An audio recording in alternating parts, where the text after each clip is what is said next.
Word. It is good to be back. I am Taylor Schroll, your guest host for the evening.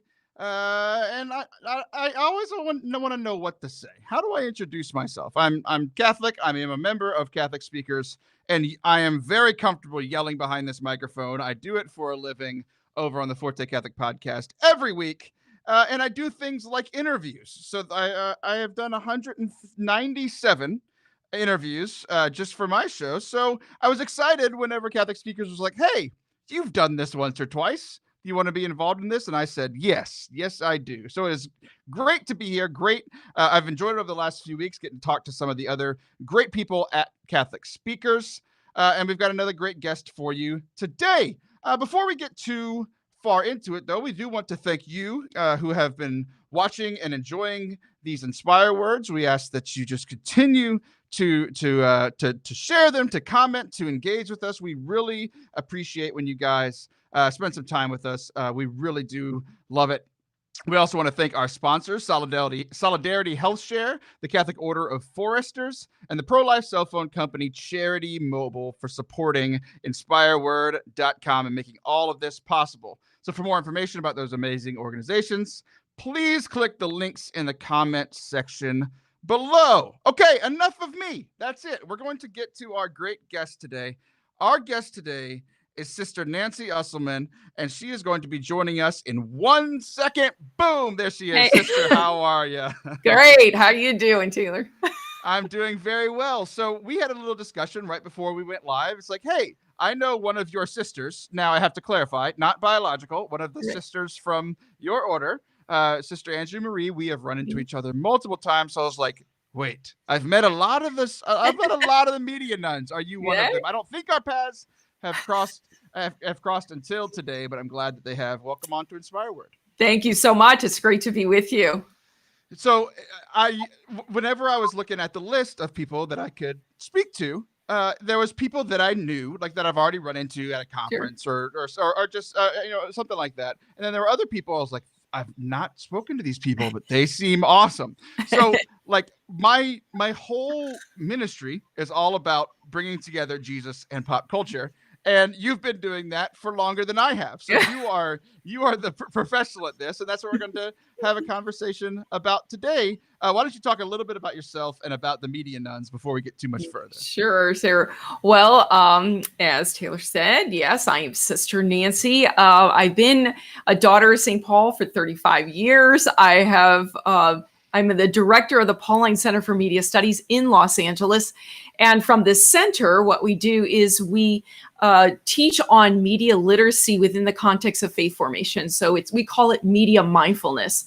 And right now I'm in the middle of teaching a course, really a full certification course on media mindfulness for catechists, for teachers, for ministers, all different people who are interested in making that connection of faith within our media culture and our popular media culture. So as a media nun, a daughter of St. Paul, our whole mission in the church is to live Christ and so as to communicate Christ. And the way we specifically do that in the church is through all forms of media. So that is our very specific gift in the church, is to communicate the message of gospel in media. And that means also within the media culture and evangelizing within the culture, just like we do. I'm also a film reviewer, pop culture blogger, et cetera, et cetera. You're not busy at all. Not at all. No, it's actually been interesting since Hollywood has been on a hiatus because of the coronavirus. Oh, yeah. It's actually been rather interesting. There have been things that have gone ahead, but a lot has been held back. So yeah, I have noticed I'm getting to the end. Like for years, I felt stress about having like a huge like watch list on Netflix or something like that. I'm getting to the end of it. And it's like, I don't think there's anything else I would enjoy. So, I'm open to suggestions and maybe we'll get to that. It's fascinating, though. They keep coming out with stuff, things keep coming up. And I think one of the best things is, when John Krasinski came out with Some Good News, I think that created a whole new genre, you could say. Right. TV. Yeah. and people have been really creative in this time. It's really cool to see creative people come out with things. And so here you are. our whole church and our whole ministry just went digital, and you've been preparing and planning for this moment your entire life. So what has been something over the last 3 or 4 months, and I think this course that you were talking about is one of them. What something that came out, either a new idea or something that's really flourishing in these last few months that everything is digital now?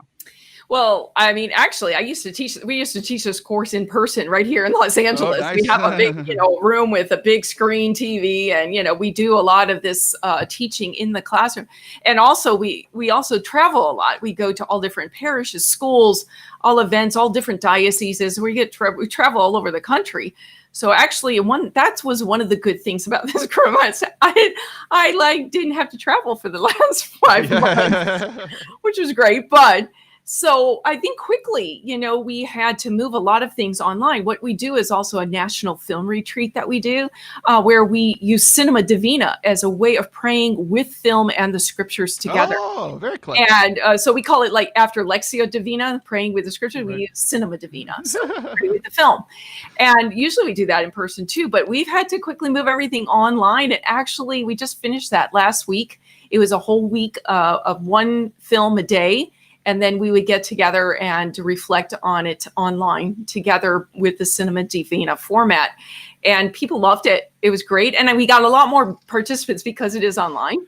Right. And the same with this media literacy and faith formation course, same thing. We got a lot more participants because it is online. They don't have to come here to LA and make a plane ticket and find a place to stay, Right. So I think what we've had is actually to...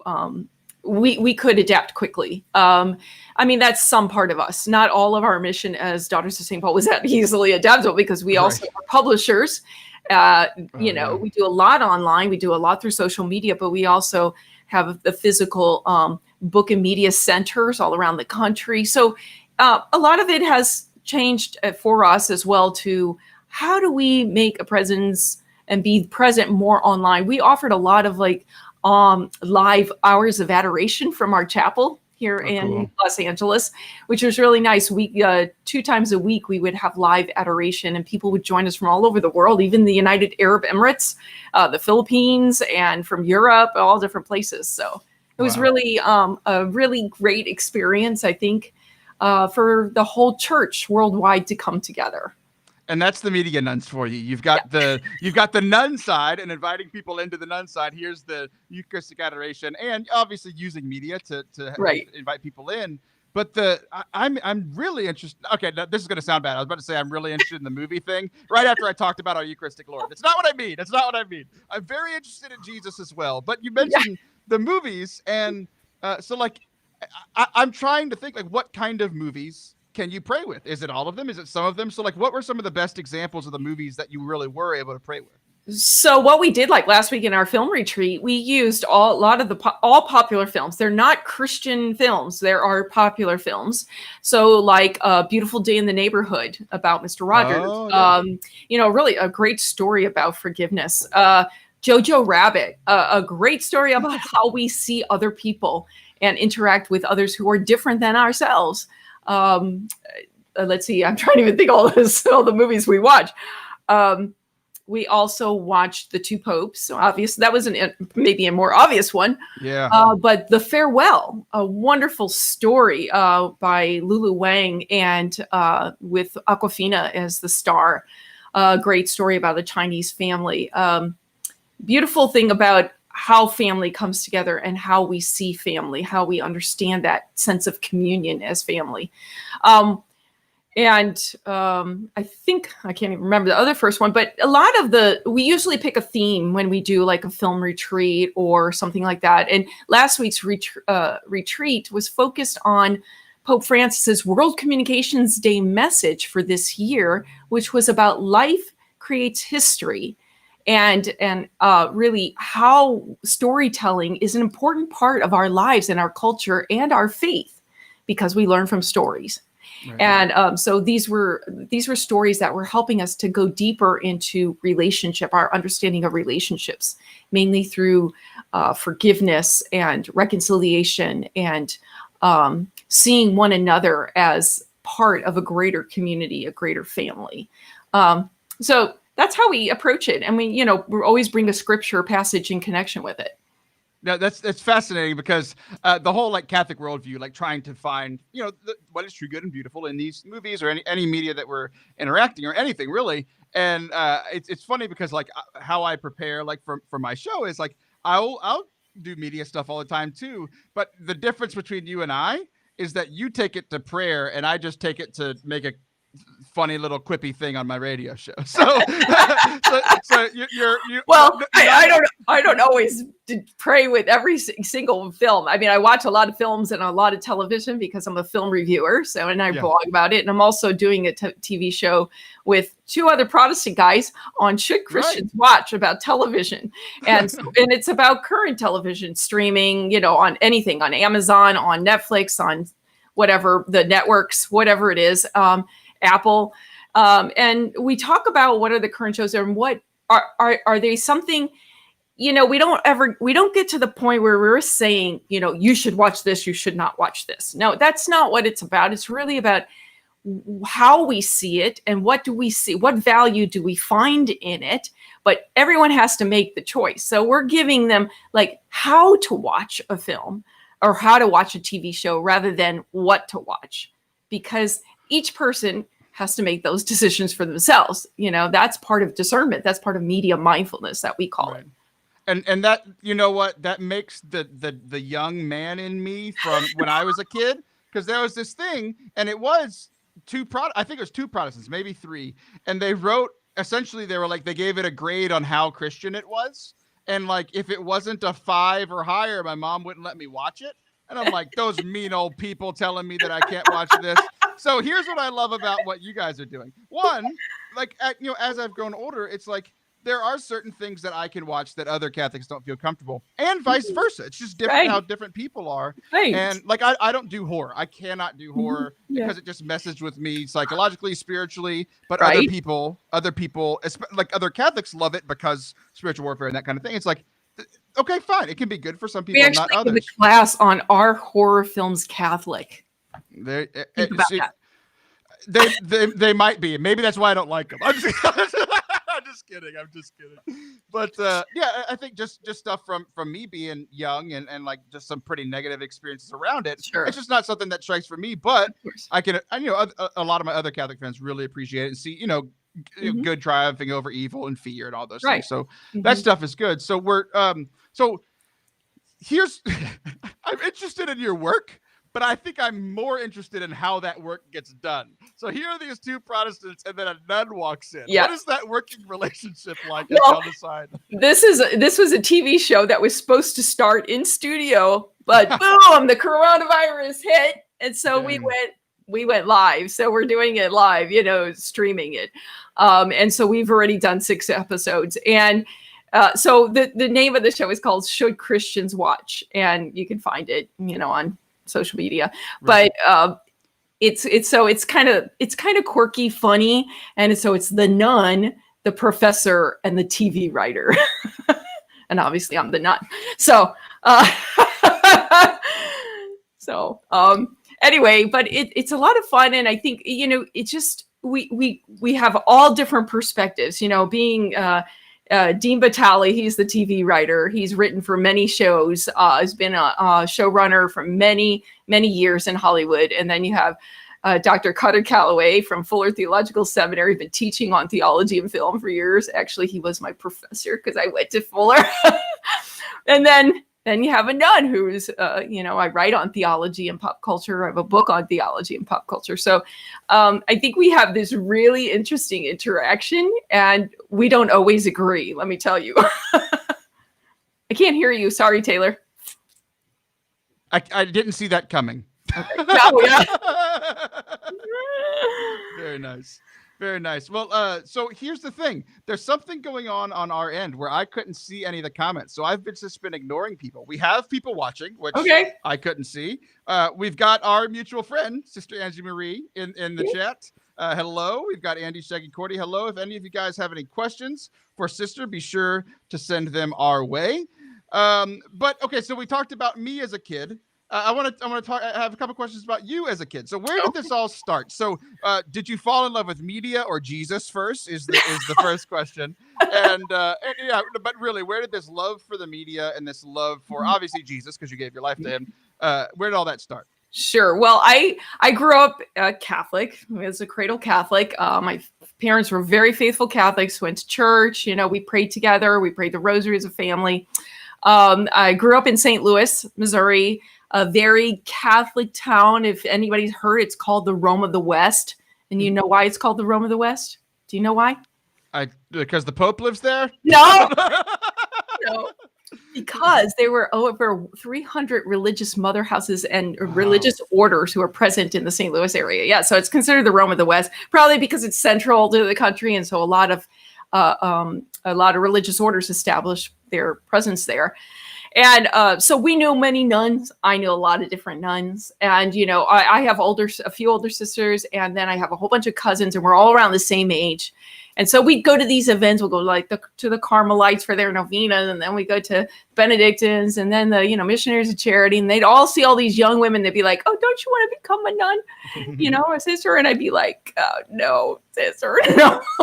I mean, I was even taught by sister. They were awesome. The Apostles of the Sacred Heart, great love for them, but I just didn't have that attraction. But I obviously always loved God. God always was very central to my life and to my faith and my family's experience. So I guess, since a little kid, I've always loved movies, music, and books. And I think it's because my parents were dancers. They were professional ballroom dancers. And really?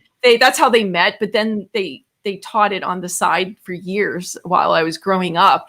And so we had all kinds of music in our house, like from rock and roll, we had big band era stuff, from the rock and roll to the 50s, we had good Chuck Berry going in there. Then we had everything from the 60s, 70s on up. We just had every genre of music, which was even Luciano Pavarotti. We had everything. So I think that love of music was just generated in me because of that. And I loved dancing because of that. My parents were dancers.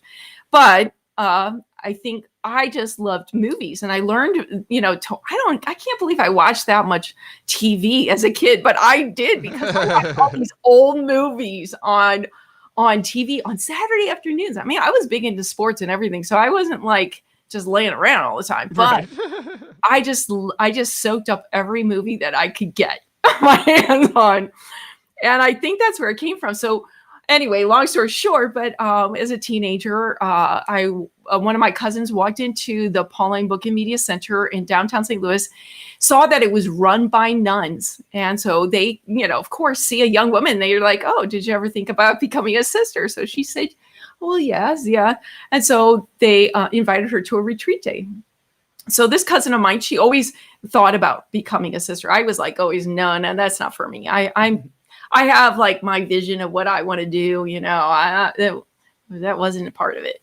Anyway, so they invited us to this retreat today. So we got to say, but like, thanks, we got to go, because she told them we were coming. Right. So we all went, it was about 5 of us. And so we go. And of course, I walk in, it's the Daughters of St. Paul. And I saw that there were nuns who worked with movies, music, and books. And I was like, okay, movies, music, and books, and preaching Jesus. Okay, this is something different. These are a few of my favorite things. Yeah, exactly. So, but I was attracted to it, and the sisters lived a very beautiful life. I loved their prayer. I loved their community. They were always very happy as a community. But I didn't really think too much of it right away. But they were persistent, and they kept calling me to a retreat every month. And I'd be like finding any excuse. I don't want to go. I didn't want to go. But anyway, after a couple of years, I entered with this cousin of mine who always wanted to be a sister. So we entered together. My whole family was like, "Oh my gosh, Nancy's not going to make it. It's not going to happen." So, I mean, really, I don't think this is going to happen. So they really thought after a couple months I would come home. They really were expecting that. But, they were like, "Okay, go try it. That's what you want." And what happened after 3 months? My cousin left. I stayed. She married and has 8 kids. And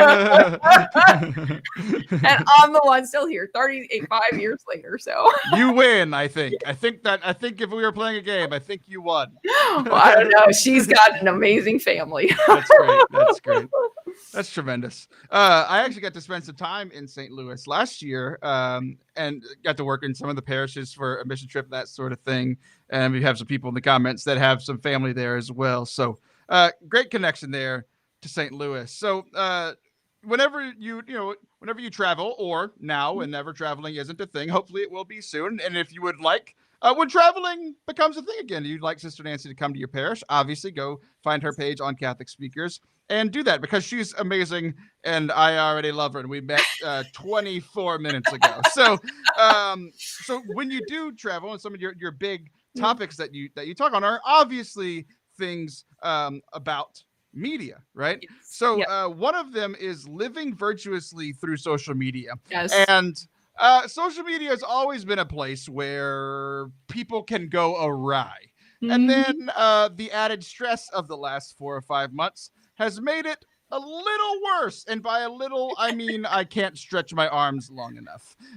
It's made it very difficult. So what are the main pointers for us there that you have? Well, I really talk about a virtue ethics and how do we live, because we want to live happy and fulfilled lives. And the way we can do that is by really living virtuously, living lives of balance and reason. I mean, that comes from Aristotle. This is not like even gospel. This is philosophical. And then we go into the gospel, why we want to live virtuously. Why is that an important thing in our lives? Because we also want to be happy. And when we live and do the right thing, we're always happier and more peaceful people. Well, what is the way that we could be happy on social media? How can we live virtuously? And so I give like 4 ways, and it's really the cardinal virtues of prudence, justice, fortitude, and temperance, of how those are what I call the beatitudes of social media, how we live virtuously within social media environment. And it's really a practice, but it needs to be a conscious practice. And that's the media mindfulness aspect that we bring to it. I talk a lot more about that, but that's one aspect, definitely. I think also, how do we know what's true, what's not true? Going through that whole thing about what's fact and what's opinion, and how to share and what to share and not share. And it can just get so crazy that I found even in my own life. And this is what I say when I get talks, it's like, I get all riled up by somebody posting something on me, and I just want to respond back. And I said, no, maybe not. It's only just going to get worse. And you know what? You just can't change people's minds on social media. So don't even try.